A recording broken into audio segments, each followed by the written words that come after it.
Hello, welcome to another episode of Full Circle with me, Onyx. And I kind of have a cause, and I feel passionate about something. And it's this whole thing about narcissists and sociopaths and whatever. I think, I think I want to, it's like narcissists. Most people who are labeled as a narcissist, or maybe even think they're a narcissist, that's not true. What's actually going on is very deep wounding to the point where trust has been so destroyed uh, that the behavior could possibly be very toxic or manipulative or self serving. Um, but they're not narcissists. And I also believe narcissists aren't bad people. In fact, narcissists and sociopaths have what it takes to save the world. They have what it takes to get shit done. So instead of victims covertly abusing other people under the mask of victimhood, of being a martyr, under being abused, the broken one, whatever it is, instead of pointing their fingers and blaming this stronger, more powerful, more intelligent, more emotionally deep, sensitive being, this other type of being, uh, I feel like that's, instead of them point, we need to look at the victim, look at the people playing the martyr, looking at the people who stay broken, and use other people who might have strong personalities, polarizing personalities.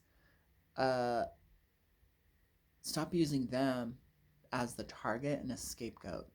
Like, this just reminds me of the Salem witch trials. The new word is narcissist, the new word is sociopath, you know, the bully. So it's this black white polarizing game where the real monster is the victim. There are no innocent people. Um, so that's really my thing. And I have been working with some people who have been labeled narcissists and learning to see under the mask and slowly tiptoe around this issue because I don't I don't believe in superstitions. I don't believe in evil. I don't believe in demons. I don't believe there's these powers out there that are greater than us. These are very disempowering, religious, superstitious narratives that I want to challenge. And I believe in freedom. I believe in equal rights. I believe in everyone deserving a fair chance to be seen without all that judgment and abuse. So, can people be toxic? Can people be abusive? Yes. But it's not because they're a narcissist. It's not because of a race or a gender. It's That's human nature. We're a mixed bag, and everyone under certain circumstances um, could murder people. Anyone, everyone in certain conditions could be very loving and generous. So, how do we create environments and conditions that bring out the best in people? Because obviously, sociopaths have been around and have had babies. And so, obviously, they can maintain a relationship, you know, and the world is still functional. So, I would say there's a spectrum. And first, and I think what's really been undermining and rotting America, the world, society, humanity, is this unchecked victimhood that poses as the opposite. They pose themselves as heroes. They pose themselves as making change and being a voice, empowerment, advocating race, advocating gender, rights, and really underneath it is the monster. So it's really interesting how things look so distorted. What's black is white, and what's white is black. What's good is evil, what's evil is good. Like, you kind of have to see beyond the surface and look at the programming and look at uh, who's programming them. So, a really good example of this is I worked in a grocery store, and there is this girl who was self-proclaimed lesbian, and she like hated men. She came up to my register, and we're just doing the groceries. I broke through her ice and we became friends. And I was like, I just intuitively was like, hey, I know this, I know this, I know that. And she felt seen and heard and loved, and it was coming from a man. I'm gay. She was coming from a gay man who didn't trigger her. It wasn't abuse that she went through in the past. It wasn't criticism. It was more acceptance, and it freed her in that moment. And it changed her paradigm. It changed her belief system, and in turn changed her identity. She ran around to the side and gave me a hug. She burst into tears, and it was all because I could see all those filters, and I just blasted past it with kindness. And so I could see that she was on a trajectory. I could see the pain that looked like hate. I could see the fear that looked like judgment and rigidity. But I could also see this very soft, loving, feminine, powerful, beautiful woman. Like, it was a mixed bag. We're all a mixed bag. And it what liberated her was the acceptance that she never had. I don't know if she was just raised by an abusive father figure. I don't know if she felt like whatever. I don't know her story, but I do know it was a level of acceptance. I had my feminine and my masculine energy working with me, that she was able to receive uh, that, and it transformed her life through a very brief interaction. Uh, I feel like some of the people in my family and people I love very dearly could have some narcissistic tendencies. And I also feel like there's mental illness going on. Very low levels of, or actually, on some levels, extreme dissociative disorder. Uh, and all of these people who've been labeled narcissists have the most beautiful inner child I've ever seen. Sensitive. And so I feel like there's just like a lot of guarding that goes on. Uh, and they're prisoners in in themselves, you know. So I see a lot of woundedness. Uh, and then the distortion might come off at different times narcissistic, to polarize, to try to balance this this situation inside their psychology. And so they don't need to be in a toxic relationship with someone who's unhealthy, playing the victim. So I really I think, I feel, I feel like there's a lot, like, we get mad when other people aren't meeting our expectations, and we might blame them. Like, we need an alibi, we need a story, we need a scapegoat, we need a villain in our story. There's a lot of toxic people with their own baggage and their own wounds, and they need you to play these other characters in their lives. My niece, she wants me to, when she was growing up, she had a bad relationship with her father, a bad relationship with her brother, and then her uncle. And so she just kind of said, all the men in our life are mean. And that's how she defined herself. I'm not mean. You guys are mean. Well, and it's not everyone because I need to get love somewhere, so it will be all the men in the house.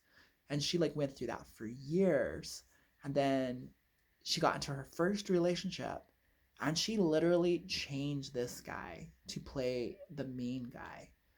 And this happened in the womb because her mother uh, experienced abuse growing up in our house. Like she was my sister, so my sister experienced some abuse, and then my sister went out with abusive men, and then that trauma stored in her body in her second chakra was passed on to her daughter.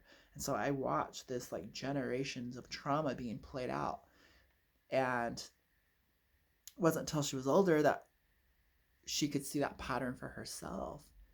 But she was instigating it through her own, like when you can't see, like how can you, she was born into this narrative, this generational pattern, this type of karma. And so when you can't see it for yourself, you go about in unconscious ways creating it to show up on the mirror of life for yourself. The only person who's going to hurt you is another hurt person. Wounded people hurt each other. Broken people break people. But if you have this needing to be right, needing to be the victim, then that makes the other person the other, the bully, the intentional one. And so that's why, in a weird way, the justice system seems a little bit messed up. And, you know, someone breaks and enters into your house, then you could get in trouble for hurting them because it's not, everyone has rights. Everyone needs to be heard. Everyone needs to be understood. It's not just because, oh, let's all get along. It's because it's getting pretty clear now as we mature. We are finding out hurt people hurt others.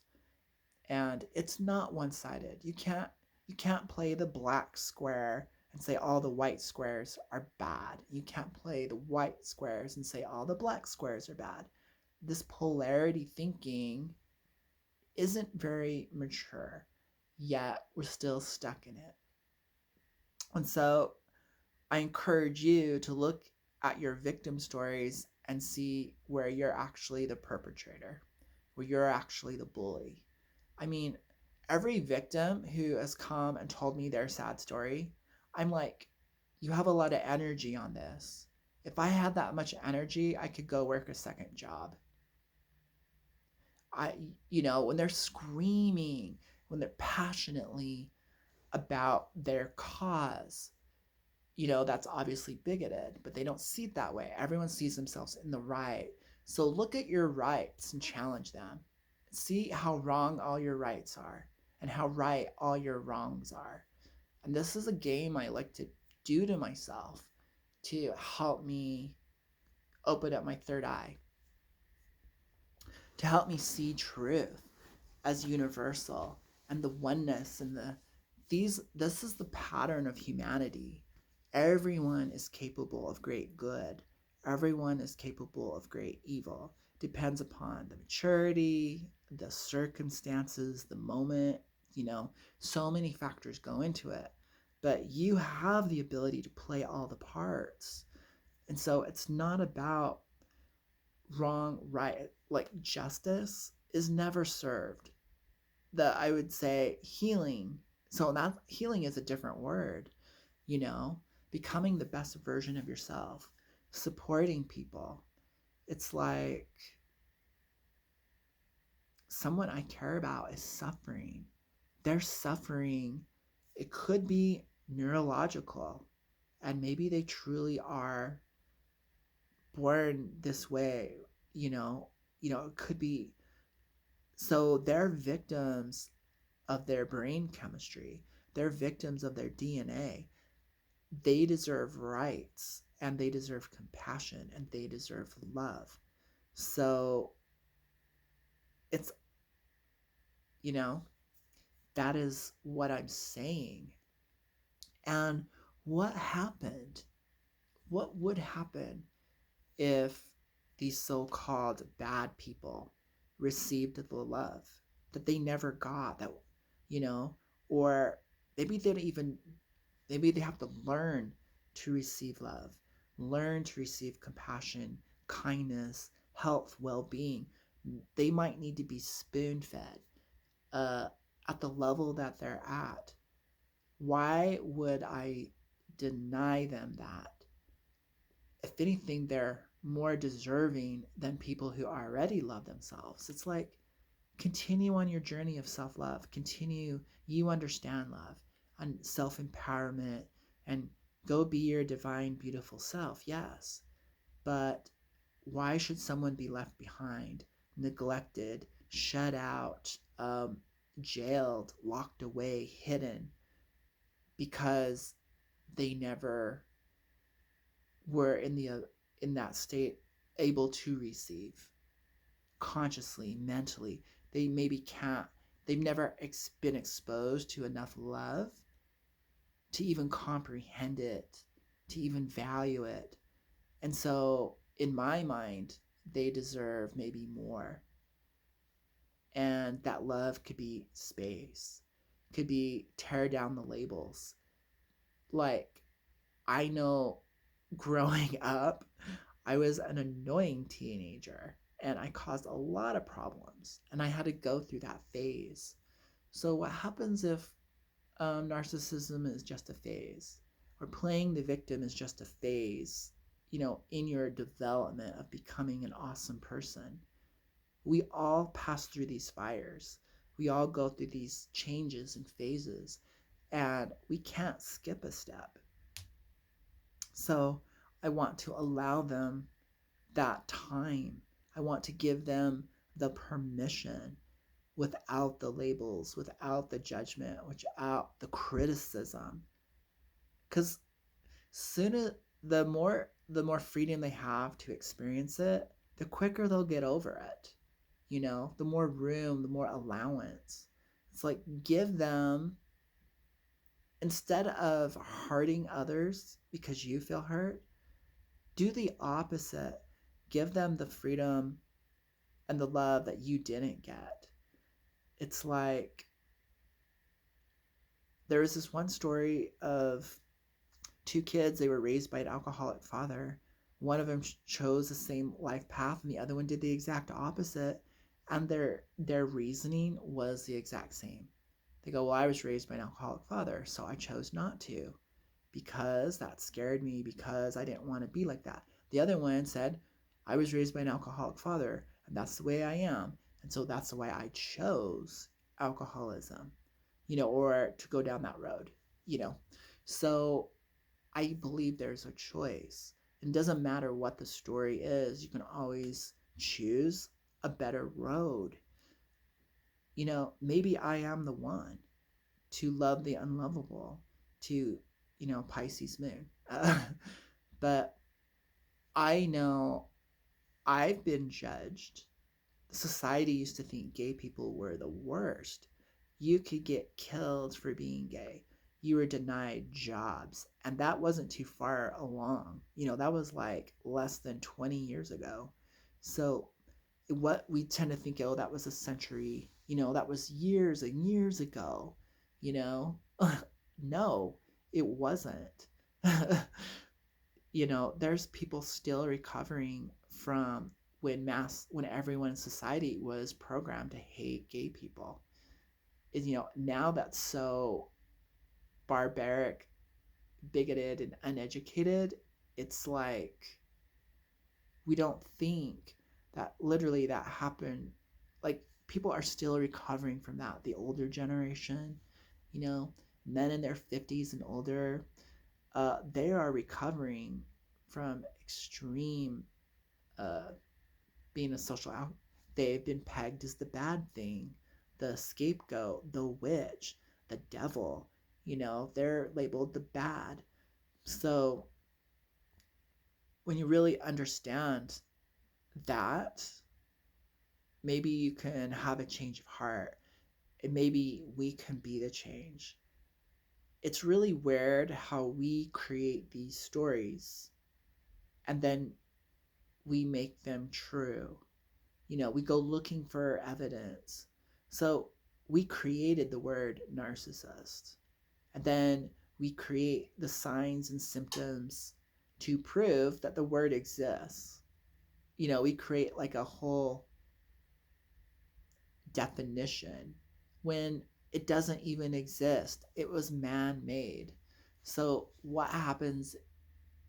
So, we could create a new word, with new definitions and new labels. So, if we're the ones creating all this, then it's kind of fiction that we're calling true, and we're using it to justify we're getting caught in our own imagination, our own we're using our creativity in a very negative way to harm others, to label, to create walls, separation.